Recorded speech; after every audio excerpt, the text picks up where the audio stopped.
با نزدیکشوی سال نو مسئله‌های مهم به مد اول می‌گذرند. مأموریت پرزیدنت ایالات متحده آمریکا جو بایدن می‌خواهد برای مقاومت به تجاوز روسیه به اوکراین پایگاه‌های ضد هوایی پتریوت فرستد.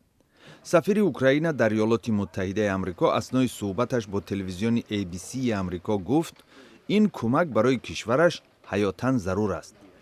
اینفراستراکتور ملکی اوکراین با حمله ها مواجه است. 50% انرژتیکا و شبکه‌های تامین برق تخریب شده است. ما باید آن را متوقف کنیم. یگانه راه قطع حمله ها تحکیم نظام حمایت ضد هوایی اوکراین می باشد. پیش بینی می شود که کمیته مسئول تحقیق حمله به کنگره ایالات متحده آمریکا در تاریخ 6 ژانویه سال 2021 نتیجه تفتیشش را نشر می کند.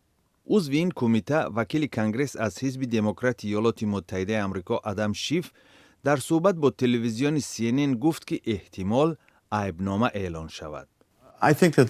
با فکرم شهادتی هست که دونالد ترامپ با هدف برباد دادن نتیجه انتخابات پرزیدنتی به جنایت راه داده است. همچون دادستان سابق میگویم که با فکرم شهادت کافی است که مقابل پرزیدنت سابق عیب اعلان شود.